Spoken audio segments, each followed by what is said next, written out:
We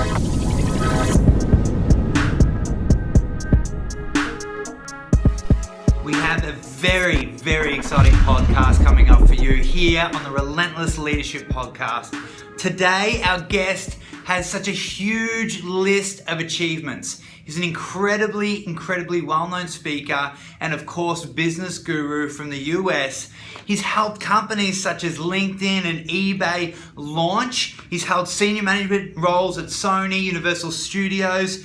His business partners include people like Bill Gates, Steven Spielberg, Steve Jobs, Elon Musk. The list goes on. He is changing the game. He has an incredible book out called Disrupt You, and I cannot wait to bring this array of business and leadership truth bombs to you right here, right now. Today, my special guest is Jay Samit. Enjoy the show.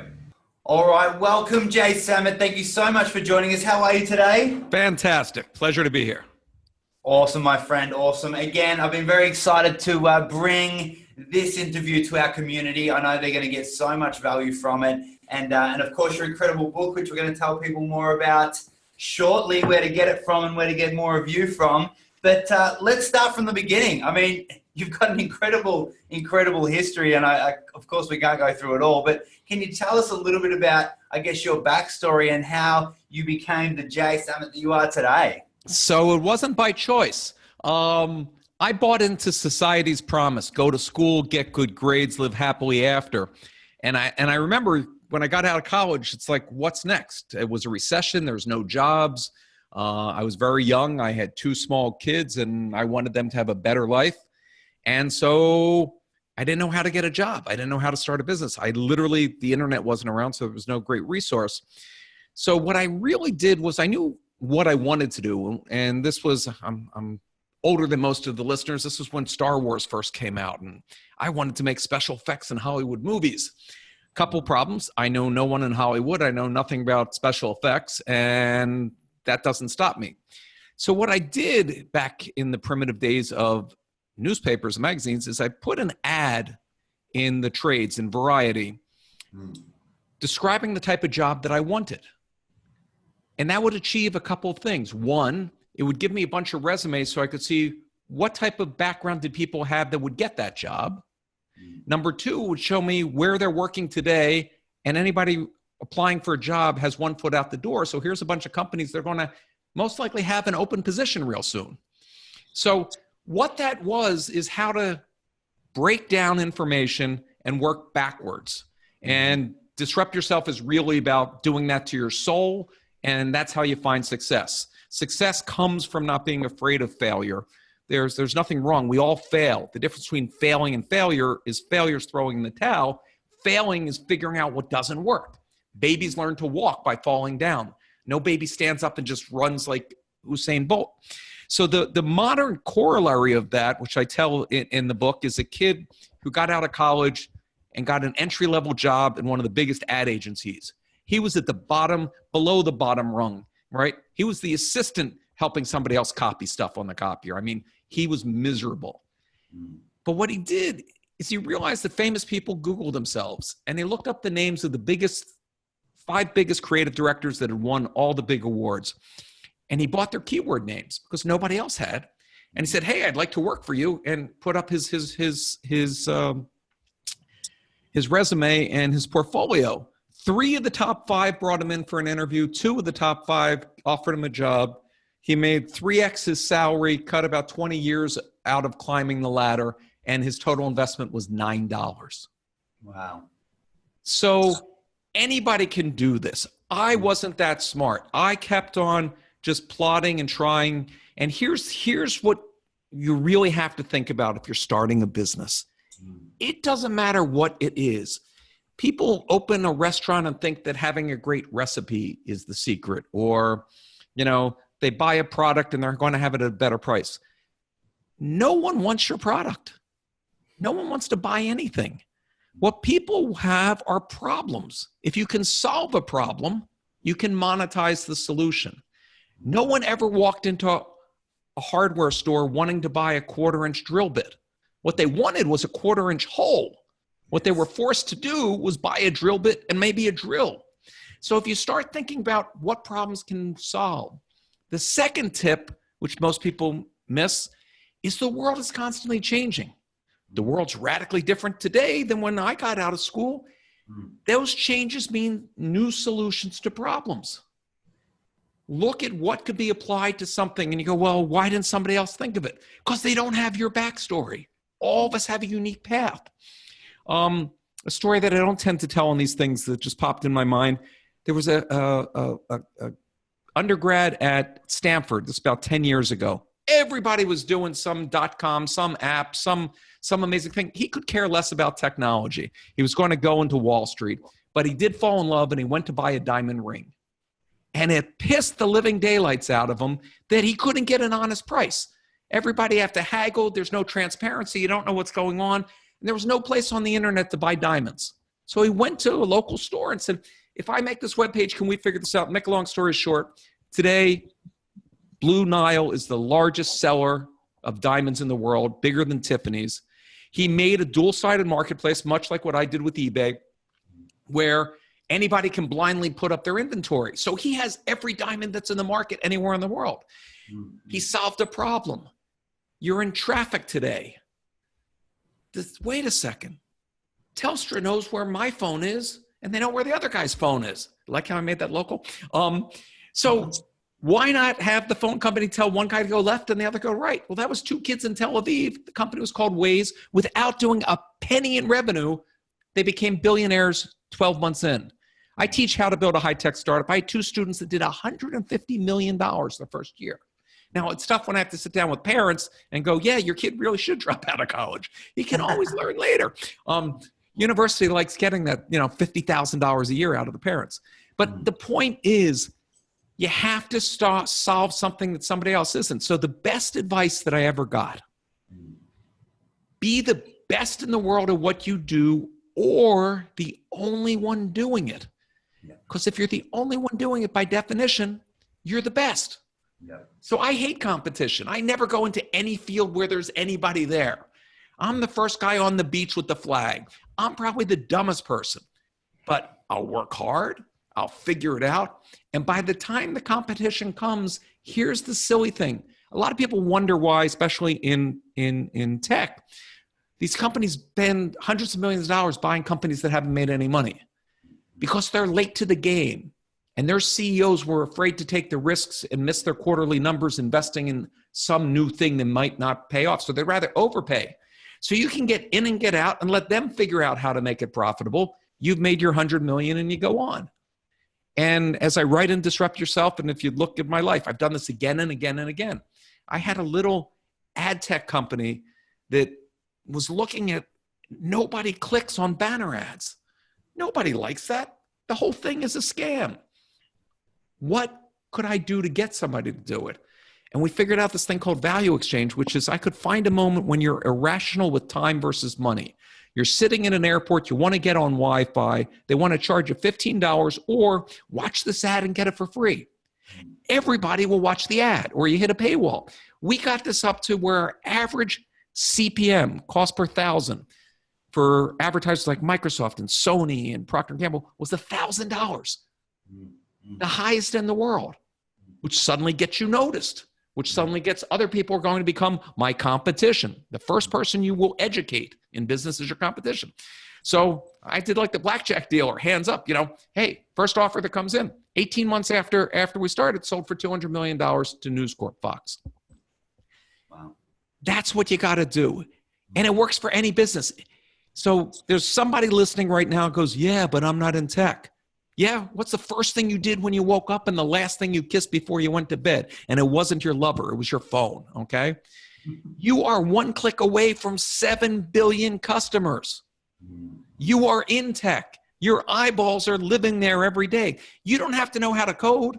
You, Andy, and every listener have written more code than Steve Jobs, who built the most powerful, largest corporation of all time.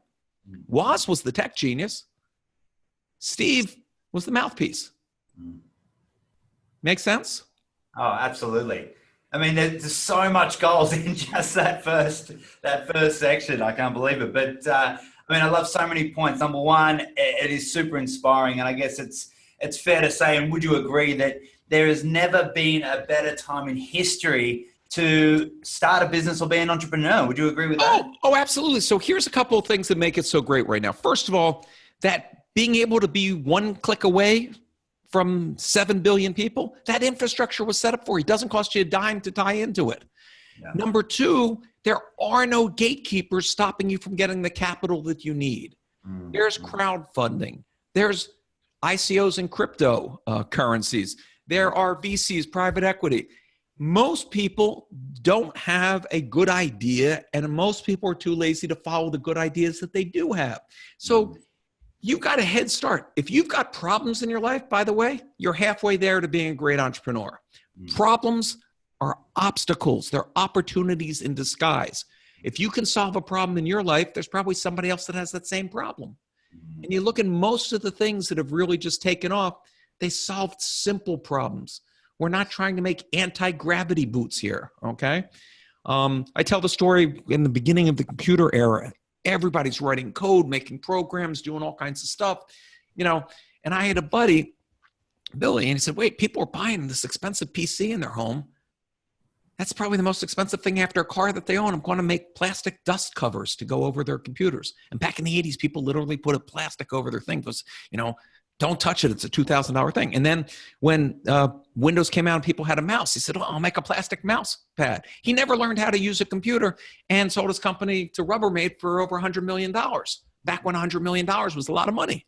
Yeah. So I didn't go to the right schools. I didn't grow up, you know, with the silver spoon. I'm a working class guy. And if you would have told me that dozens of my friends would become self-made billionaires, I would really want to know what you're smoking. Because it's unbelievable. And this year, 2 more buddies joined the $1 billion club. Wow. One of them got into crypto, was talking to me about crypto 2011, 2012 on Bitcoin. I didn't get until 2013. And he didn't invent it. He didn't write the code. He realized that if it works, it's going to be astronomical. And if it doesn't, what did he really risk? And it's really overcoming your fear of failure. It doesn't matter what other people think, okay? C students tend to create the biggest companies in the world. It's not the A students. Absolutely. I so agree with that. And is it true that you're dyslexic, Jay? Yeah, so I was the kid that, you know, the teachers didn't have high hopes for, but wanting to mask the fact that reading was a challenge, anytime there was a group project, I would volunteer to be in charge, and I delegate all the crap that I didn't know how to do. And then I take charge and take credit for the work at the end. That is great training for being a CEO. I've created, you know, top video games, apps that are used by billions of people. I haven't written a line of code either. But you figure out how to put the pieces. Here's this secret that nobody will tell you, and it's in Disrupt Yourself, you know, 10 times. There's only 2 things you need to succeed: insight and perseverance. I can teach you how to get insight, and we can talk about that. Perseverance has to come from your soul. So I'll tell you something that isn't in the book. I've been very lucky. The book's I wrote it to pay back and pay it forward to everybody that helped me into. Society needs more entrepreneurs. They're the job creators. That's what holds the glue. That's what makes the middle class. That's what makes peace and stability on the planet. And we don't teach it in school. So that's why I did it. And it's in 8 languages. And I've heard from people in over 100 countries. And I've been humbled by how it's changed people's lives. But occasionally, I'm one of those guys, you get the one negative email, it outshines the 10,000. You get that one email that says, hey, Jay, I really like the book, but I could never do this. I can't do it. And if I would see him, I'd take the book and smack him on the side of the head and go, yes, you can. So what I decided to do, and I haven't talked about this yet, so your first time, Andy, on a podcast, is I decided I was going to do my version of Pygmalion or My Fair Lady or Trading Places, whatever's your touchstone of culture. I was going to find a couch surfing millennial and mentor him for 1 year and take him from making, you know, a substandard living wage. Happened to be a kid that grew up, his parents on welfare. He was on welfare. And can he become a millionaire in 1 year? Well, we just hit the 6-month window, and he's already at $700,000. Wow. Now, wow. I didn't introduce him to friends. I didn't rig the game. Okay. All that I did was challenge and mentor his assumptions. The same thing that anybody can do with what's in Disrupt Yourself. I mean, it's really, so we're going through this, we're chronicling it. I'm going to have a book coming out in 2019 that walks people through the same process. I've done it with college students because they were forced to sit in a room with me. But now anybody can do it. There's nobody stopping you. You are. If you think you can or you think you can't, you're right. It's as simple as that. And I know you talk on your show about, having a growth mindset and the power of positive thinking. The science backs it all up. If anybody would get to meet me, I'm not some tree-hugging hippie from California. I've run major corporations. I've been a public CEO. But I will tell you that all the science says, when you start off your morning and you look in the mirror and you say a couple positive affirmations, you light up the synaptic nerves in your brain, and that starts making chemical reactions that make you feel good. And when you feel good, you think positive things. When you're in a negative funk, you couldn't see opportunity if it walked up to you. So by starting off, and I start off every day with today can be better than yesterday, and I have the power to make it so. And those two things suddenly make me see the world as tremendous. And when you see the world that way, you see opportunity. And when you start functioning on that, now it takes practice. There's going to be down days. There's going to be struggles. There's going to be challenges. But there is no sunrise without darkness. So it's part of the process. And when you want to give up, when it really sucks, when everybody's making fun of you, and, look at how far you've come. I will tell you, I've sat on a lot of boards of, companies that everybody listening use all the time. And to a company, I can tell you when we sat in a board meeting, said, should we pull the plug on funding this thing? It doesn't matter whether you're talking about a Twitter or Facebook, the biggest things in the world didn't start off as successes. Twitter was a failed music company. YouTube was a failed dating site. But you look at the data, you look at what you're learning. If you're working hard pursuing a solution, you're probably farther into the jungle than anybody else went. And that's where you find the solution. It's not the idea you walked into the jungle with. You were an idiot to walk into that. But now that you're in the jungle, make the most of it. Make sense?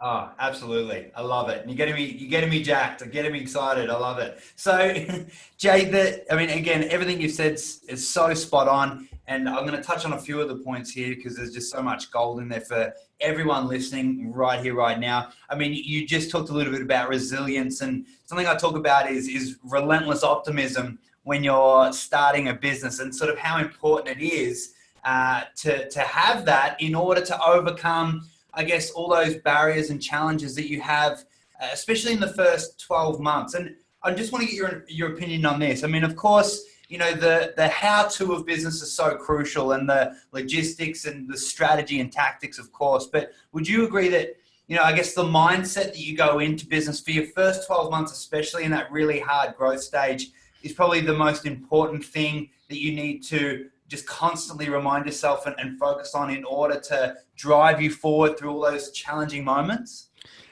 That's a key, but back to that insight. I talk about in the book what I call a zombie idea. And the big mistake that most entrepreneurs do is they fall in love with their idea. And then they go to people that want to help them and they go, oh yeah, that's really good. Oh, that's really good. What your friends and people should be doing is saying, your idea sucks. I haven't even met you, whoever you are that's listening, and I can tell you your idea sucks.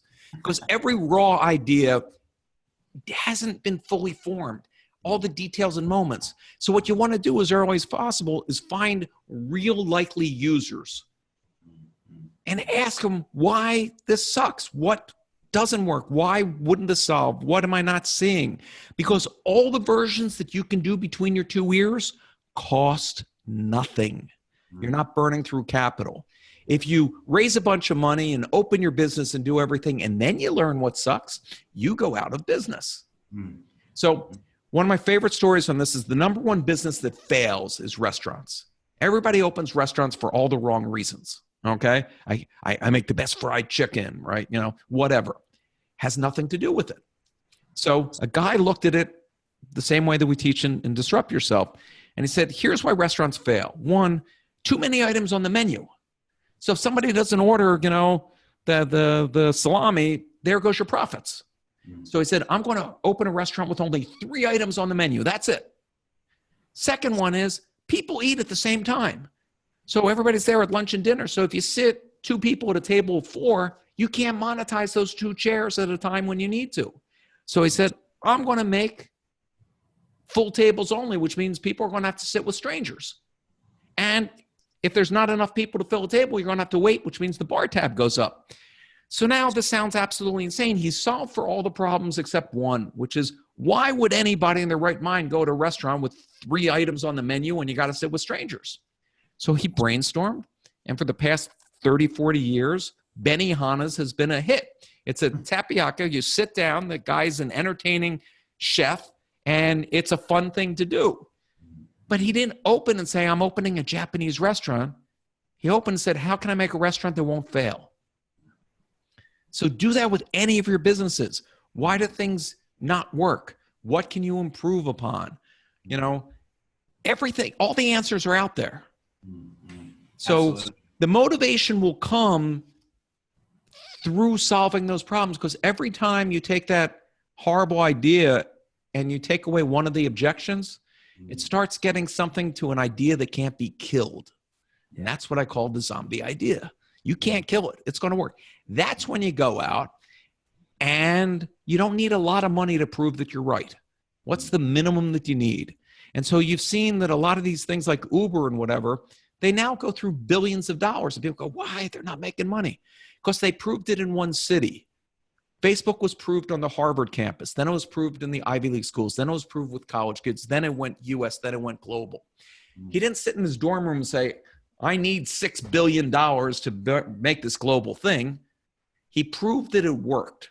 And you can do the same thing on a very small scale, and anybody will give you capital for something that's proven.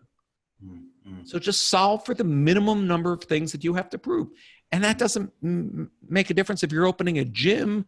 You know, you have a new, you know, I had somebody that came to me, a dear friend of mine.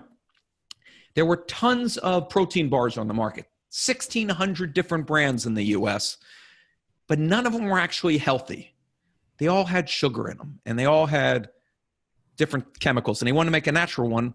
But to make a long story short, everybody doesn't make their own factory to make these things. They're all made at the same outlets to your specifications, but the machinery would only take a liquid type of dough, which means you had to have a liquid sugar to make it go through the machinery.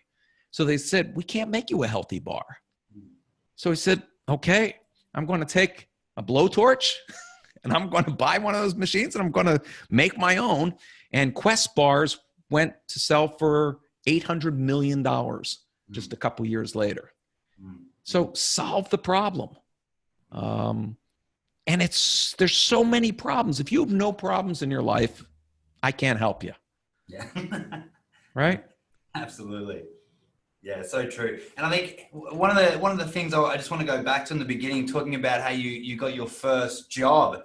And of course, you know, 2 core things that I think people should understand from that. Number one, you were thinking outside of the box. It was incredibly intelligent and creative, that's for sure. But just the extra effort that you went into to actually put yourself in the right position completely separated you from everyone else. And correct me if I'm wrong, but it doesn't sound like it was hard effort, like it completely, you know. No, that was easy at all. And then when I started my first company, my total capital raise was $1.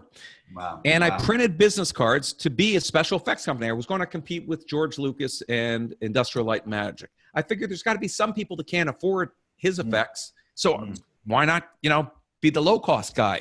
But I knew nobody would believe a kid in their 20s could be, you know, running this giant company.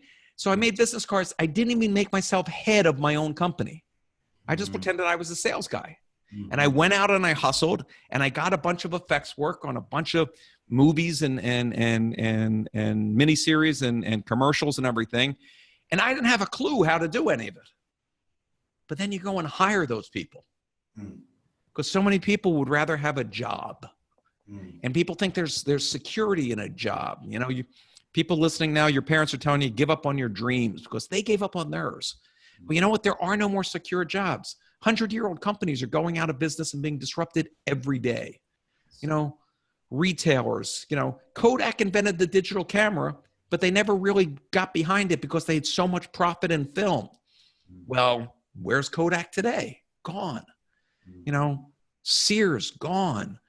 Everybody, Netflix didn't sit there and secretly decide they're going from DVDs in the mail to having an internet thing.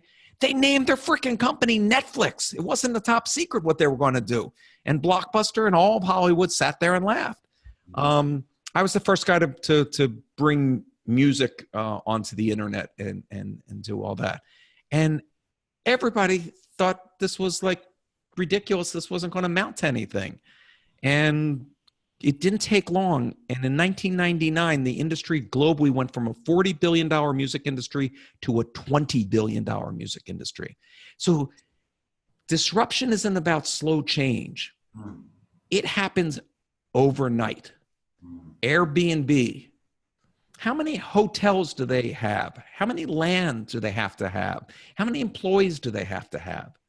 Right? No, they just take the money and handle the transaction. And they're the number one person in putting people in bed at night.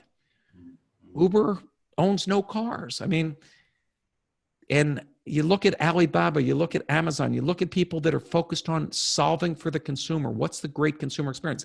And I'm totally obsessed with augmented reality.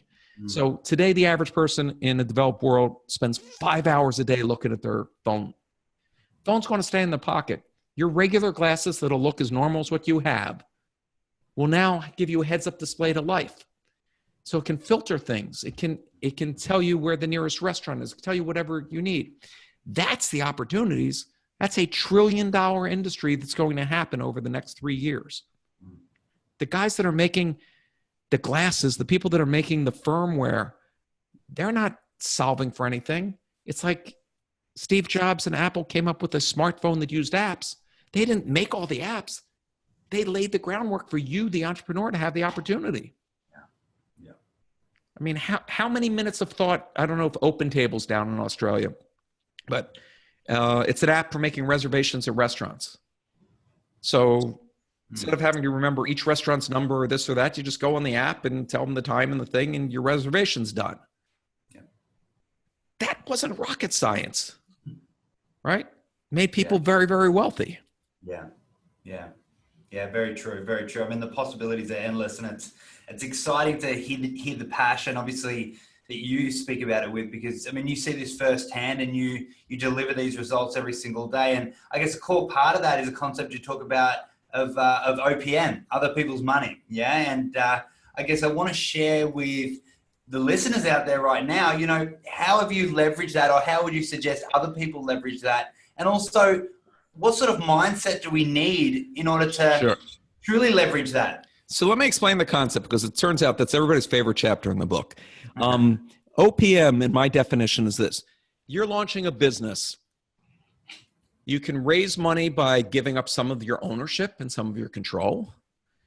There's a lot of negatives with that. You can max out your credit cards and get yourself in financial harm. I did that as a 20-something-year-old. I do not recommend that.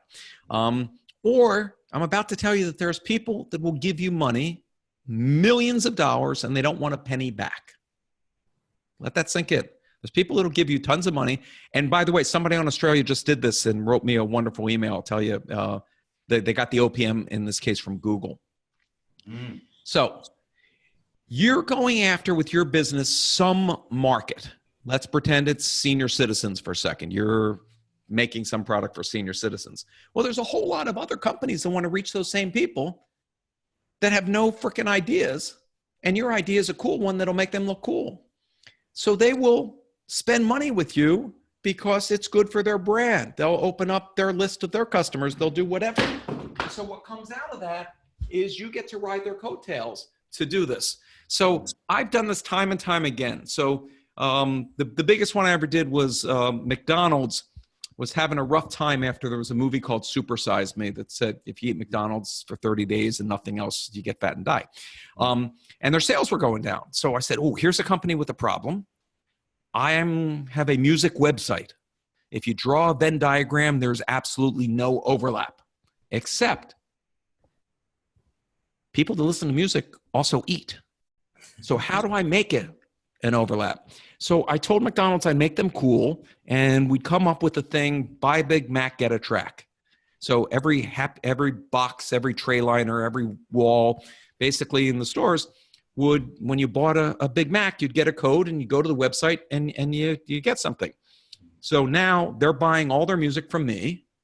They're spending $60 million of TV commercials to drive people to my website, to buy my product, to download my app. They're paying me for the stuff, and they delivered me 20 million customers my first week in business. And for that, I didn't have to pay anything. And in fact, and I won't wreck the story for when people read it, it turns out I ended up also getting paid millions by them in cash.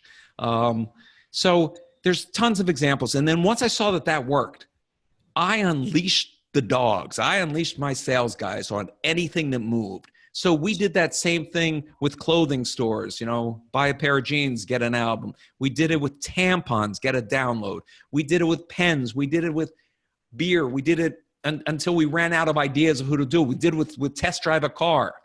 And all these people were paying us because they didn't have a good idea of their own. So the message here is solve for somebody else. So an entrepreneur down in Australia has a virtual reality company. He made a cool virtual reality thing, but he didn't have the money to actually do it. So I said, wait a second. There are companies making this hardware right now. Their whole future depends on it. Microsoft, Google, Apple, Facebook. Play those guys against each other and see who wants to have this cool thing in this cool market. And next thing you know, he raised all his money, didn't give up any equity. And, it was the nicest love letter I've ever gotten from a stranger. I mean, the guy was just out of his mind. He just took that idea. So it is that easy, everybody that's listening. It's going to take work. Nobody's going to hand it to you. But look at it the other way. There is nobody stopping you but you.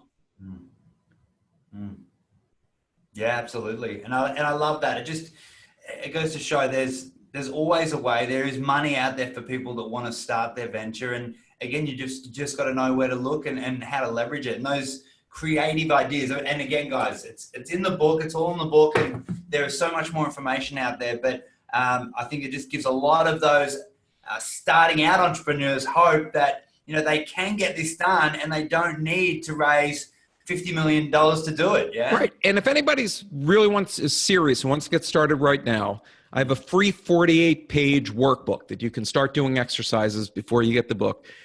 Just go to jaysamit.com, my name, JAYSAMIT.com, and hit the button and I'll send you the workbook.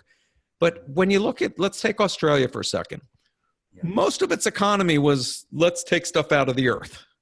Okay.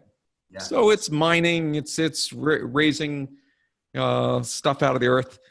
Not a lot of innovation there and not a lot of change, but we're all connected. You can start a global business anywhere. There's no monopoly on ideas and solutions. And that's the real thing. We've leveled the playing field. You can be in Botswana and start an app. You can be anywhere. And so you really just have to figure out who is that target audience? What are you solving for? And it's so easy to find those people and have them find you that,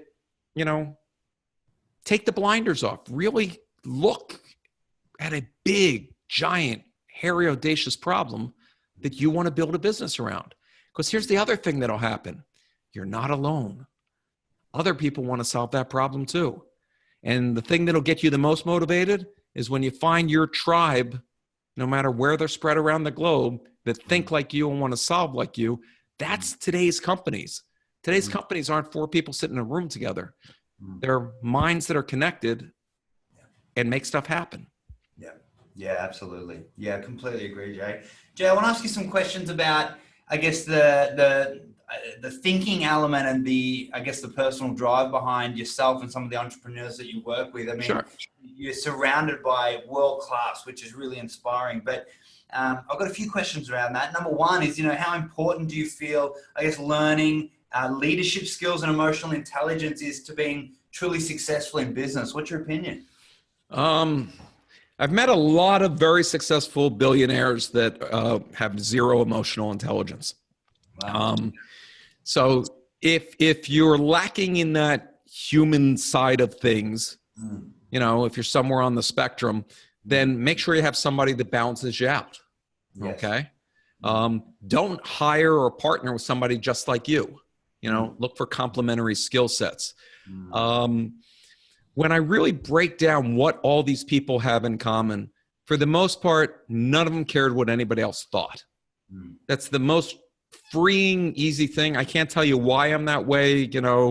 My wife tries to understand it. It's like, why do I care? Like, I really, truly don't care. Somewhere in life, we learned to brush our teeth so the girls would kiss us. I mean, we're basically just cavemen. So that's the first thing is really, believe in yourself, even when proven otherwise, because you will still succeed. And if you look at, Walt Disney, getting fired for not being creative, and filing bankruptcy and all the people that didn't hit it the first time out, eventually it happens. My first time out, I maxed out my credit cards. I did everything. I had the greatest product in the world. And my competition was making lottery machines for the state of California. My competition handed a suitcase with $50,000 to the guy whose decision it was. And the FBI happened to get it on videotape, so I found out this later. But surprisingly, he got the contract. I didn't know any of this. I'm like, his product sucks. I'm now broke. I was completely broke. I fly back to LA. I'm completely dejected. And I can't even afford to take a cab home. So I'm trying to figure out how to do it on a bus, and there's nobody giving me information. The lady at the information desk is gone for the day. And I go, wait a second. I just made this machine that can sell lottery tickets in all these different languages. It could tell you all this information. It could sell you plane tickets. It could do all this stuff. And today, when you go to an airport, there's tons of kiosks, and there's no little old lady sitting there anymore. That moment of being dejected, being pushed against a wall, forced me to look at my own product through different eyes. What else could I do with this failed thing? And most of your big inventions were failures in other areas. And just the slightest pivot, the slightest tack, and you get the wind in your sails. Yeah, so true. So true. Absolutely. So number one, don't care what other people think. That's definitely a common trait. And of course, I love that point. Always hire to complement your own skills. It's so freaking important, right? And the other thing is have a purpose other than money. Now, we all have needs that want to be met. And I will tell you, having watched people make insane amounts of money, after you get your needs met, having more of it doesn't make you happier. What does make you happier is having a purpose. I believe the purpose of life is to live a life of purpose. Why are you here? What can you accomplish? We don't get to live forever, but what we create and what we solve can live forever. We can make a mark on humanity, and that's really exciting. So make a product that makes a difference, and you will find more passion and resolve in solving a problem for others. When, I was passionate about giving back and getting the internet into U.S. schools. There was no internet in any of the schools. I'm like, this is insane. Let's figure out how to do this. That was one of the most fun things. Right now, I'm on the board of a company that we're figuring out micro credit for the 2 billion poorest people on the planet using cryptocurrency in a wallet. And it'll literally lift hundreds of millions of people out of poverty. Wow. And we're not doing it as a charity. It's a business. But using these tools to solve giant problems, that gets you excited. That takes you out of the humdrum, Because otherwise, think about how insane this is. If you're at a job that you hate, you gave up a day of your life, a week of your life, a year of your life. One day you're going to wake up and look back and you gave up your life. Unless you believe in reincarnation, God bless if you do, you got more shots. But if you're like me and you're pretty sure you're only getting one shot of this, why would you give up a minute of your life, of this precious gift, for something that serves no purpose and gives you no joy? Yeah. Why? It makes no sense. The biggest regret that you'll have at the end of your life, go talk to your grandparents, go talk to senior citizens, is not for the things that you tried and failed at, but for the things you failed to try. You will have regrets your entire life of why didn't I when I had the chance, when I didn't have kids and mortgage and braces and bills and whatever. The worst that'll happen is you're back to where you are right now. But that never can happen because you'll be back with more knowledge from having tried. You will have grown as a person. The most valuable asset most of us have is between our ears. So we should be investing in it. You know, I had friends that went and wrote letters to famous people and said, I will work with you for a year for $1 just to learn, you know. And if you can get access to knowledge, if you can achieve something, it is the most wonderful experience that you can have. And by the way, it's more addictive than crack. Because once you're empowered and realized obstacles are just perceived as obstacles, there's nothing that can't be done. I mean, when Elon Musk sat down to me and said, life on this planet is over, I'm going to colonize Mars. Did I think he was insane? Yeah. Did I disagree with him? No. And he's going to put people on Mars in our lifetime. That's big thinking. Absolutely. So what do you want to solve? What do you want to cure? You know, when Bill Gates retired, somebody went to him and said, you know, you could give a bunch of money to charity, la-di-da-di-da. But what if you took your same brains and energy and really went after wiping one disease off the planet? No one's ever done that. And he leaned in at that point. He goes, no one's ever done that. And he was hooked. And the Bill and Melinda Gates Foundation not only has solved getting polio off the planet in every corner, but to make refrigerated vaccines be able to get to places without refrigeration, all the things in the supply chain that had to be invented. It's just like the moon mission. It invented a whole bunch of new technologies and companies for wide range of things because you were going deeper into the jungle, both metaphorically and in reality, than anybody ever had. So you're solving new problems. That's what's exciting. Absolutely, absolutely. I mean, you just mentioned some incredible entrepreneurs that you've worked with. Elon Musk is one. I mean, I know that you yourself and you're surrounding yourself always have with some amazing entrepreneurs. Who's a real standout, I guess, game-changing entrepreneur that just, I guess, you admire or that you think is one of the best in the world, and why? And then I'll piss off everybody else that I don't mention. The one that I truly felt was a mentor to me was Richard Branson's partner, Ken Berry. Nobody knows who he is because Richard was out front and Ken was keeping the ship going in the back, a very humble, bright man. But when he was my boss, he was the kind of boss that anytime I hit a problem, I didn't have to go, oh, this ain't working. I don't know what I'm doing. It was, I don't know what I'm doing, help. And we'd brainstorm together.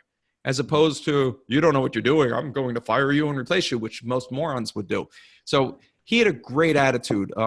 When Richard wanted to hire me, one of my regrets is I should have said yes just for the opportunity to work with Richard.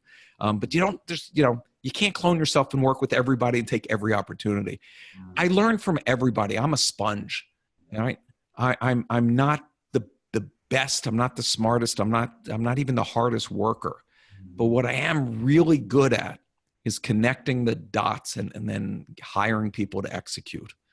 And so from each of these people, you really see that none of them had a straight path. That Ken that I was talking about, his parents thought he was the failure. He has a sibling that's a doctor, one that's an engineer, all these things. He and Richard were basically a couple stoners starting, a music label. Guess who turned out to be the richest people in the country? It wasn't his siblings. I mean, Richard Branson's the richest person other than the Queen. and the queen got to inherit about, 1,600 years worth of wealth. So it's really interesting to watch these people. And Richard Branson has failed more than anyone I've ever met. He's had over 300 Virgin companies. But how genius is the brand Virgin that it says, I don't know what I'm doing. I'm a virgin. So he had Virgin Brides. He had all kinds of different companies. But he's not afraid to try. And when he gets it right, he's built billion-dollar companies in 6 different industries. No one matches that record. I have another billionaire friend that just on pure ego, he didn't want to die only having done it once. He didn't want anybody to think he was lucky. So he said, I got to find a different industry and build up another billion-dollar company. And we got the company up to somebody offering 600 million. He said, no, I got to do the billion. I go, I think you've lost touch with what $600 million is, right? But it's really interesting because when you see these people before they're rich and famous and after, it doesn't change. It amplifies what they're able to do. Assholes are rich assholes, and nice people become rich, nice people. And, it's really interesting. But everyone can achieve it. That's what I'm now convinced. And I've seen it in dozens of countries. I've seen it all over the world. Yeah, it's amazing. I mean, you spoke about Richard Branson, failed so many times, failed more than anyone that you know of. And of course, I guess that's a common pattern. And on the flip side of that, as an entrepreneur, you need incredible, relentless resilience. Would you agree to continue to move forward? Number one, do you think that's a core trait that you see in yourself and other successful entrepreneurs? And number two, how can the people listening out there, I guess, build more resilience so they can push forward past any of the failures? In being truthfully honest here, I never really thought about that word until my editor at Macmillan for Disrupt Yourself said, you're really resilient. And I'm like, really? I didn't think about it.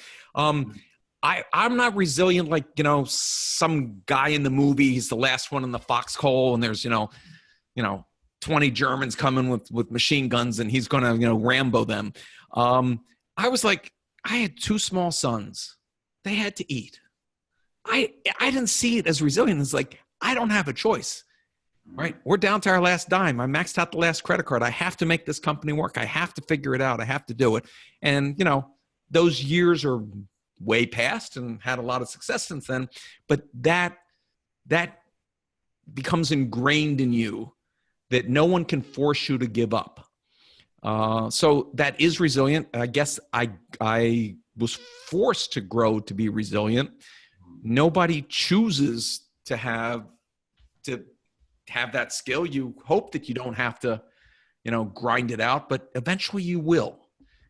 I've seen some people get really lucky too, and those kind of piss you off. You go, because you can't control timing. You don't control the world. You can see where it's going. You can get ahead of it, but you have to wait. It's like surfing. You have to wait on that board and have enough staying power till the world catches up with you. Because I thought I'd be getting video onto computers back in the 1980s. I was doing it, and I didn't realize nobody had a computer yet. Then I didn't realize people didn't understand what the internet was. And by the time all the dots were connected, I was at the center of this thing that a bunch of friends had all created all these companies. But I didn't think it was going to take my whole lifetime to get to where we are.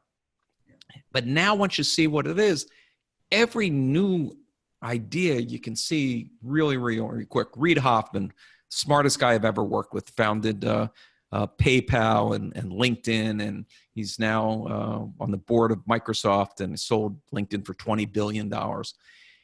He's also behind Facebook and Zynga and a whole bunch of other companies. He's one of these guys that can literally look past the horizon. He can see where it's happening. He can do it, and he can play that long chess game. And that's not a gift. That's a skill that is refined with experience. So the more that you spend out there solving for the future, the more that you'll see the patterns. And it's just like surfing. You can see the swells coming. You can see augmented reality is going to be huge. Is it a year out? Is it two? Wait a second. This one just bought a company for $2 billion. This one bought a company for $2 billion. Magic Leap raised a couple $1 billion. All these guys aren't spending billions and billions of dollars for something that's not going to hit the shore. Where's my piece? Where can I focus on? Should I make a piece of hardware? No, I can't compete against those guys.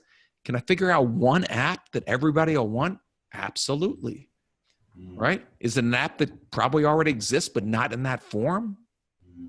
Then you can sell it to that company. I mean, I watch people do it so quickly and that are so astute, and it's really fun.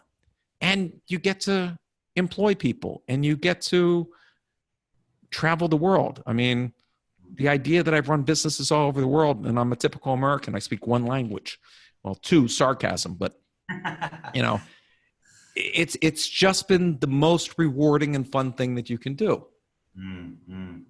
I love that, Jay. I love that. Before we get into to a game that we like to play here called Rap Fire, Jay, I want to ask you a question. If you could give your younger self advice, if we could put you in a time machine, take you back, give yourself some core advice that would make you even more successful than you are today, what would that be? Earplugs. If you're going to concerts, wear earplugs.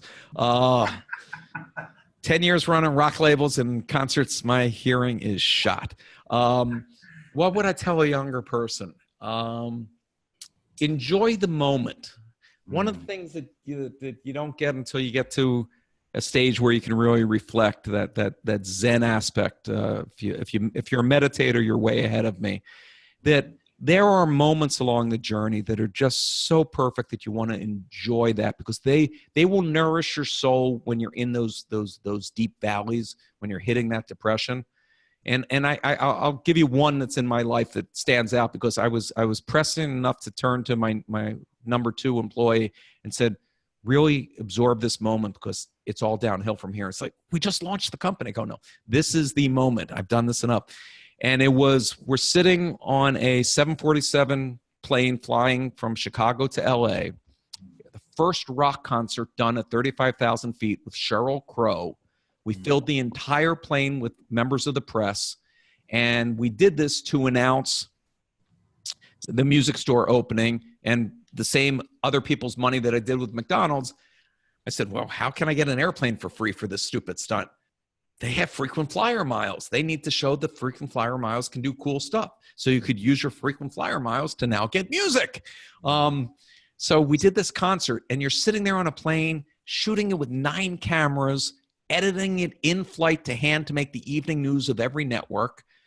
And I'm going like, this is the coolest thing. And the hurdles that my team had to get through, this is after 9/11.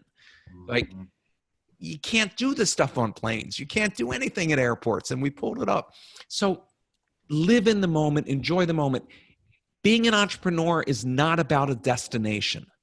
It's not about when I'm going to have $1 million, when I have 10 million, when I'm go public, when I, then you're missing the whole point. The whole point is that journey is so nourishing to the soul. You are creating things of value. You are changing people's lives. You are solving problems. And they don't have to be, curing cancer. I love that I live in a time where people are willing to spend $200 million to make a movie to entertain my ass for 2 hours. I mean, how amazing is that? Somebody spent years of their life and $200 million just so I can laugh for 2 hours. I mean, we live in an amazing time. You want to create those things for others. And, that drove me to, the most rewarding thing I've done, and I didn't expect it, was writing Disrupt Yourself and hearing from people and hearing their stories and hearing how they took one page, one piece of knowledge and turned their life around. And it's just humbling. So if you're listening to my voice, if you've never gotten an Audible book, your first one's free. If my voice and my accent isn't driving you crazy, 9 hours of this in your head, you will believe you can kiss the stars. I mean, I will get you pumped up, not out of false praise, but out of the actual God's truth. You can achieve what you believe. If you can conceive it, you can believe it, you can achieve it. I love it, Jay. I love it. All right, my friend, we're going to play a game called Rapid Fire. Are you ready? Uh-oh. Okay. As you know, as an entrepreneur, you've got to think quick, and I know you're absolutely going to kill this. I'm going to say a word, and I want you to just say the first thing that comes to your mind, and we're just going to plow through it and have a bit of fun. We're good to go? Do my answers have to be one word, or can they be? It can be whatever you like. You just fix it in the heart, all right? Okay. Here we go. Work. Fun. Stage. Center. People. Love. Love. Rare. Leadership. Challenging. Strength. Weakness. Disney. Fun. Coffee. Never had a cup. Car. Tesla. Beach. Every day. Health. The center of everything. Steve Jobs. Asshole. You told me to be honest. That's right. I did 3 deals with the man. He's a genius, but ethically challenged. I love it. I love the honesty. Thank you. Elon Musk. Super genius. I agree. Australia. The greatest country for selling books on the planet. You're the only country where my book hit #1. I like it. I like it. And we love you here. Donald Trump. Oh, God. I apologize. Teamwork. Crucial. Future. Bright. Purpose. Giving. Legacy. My sons. I love it.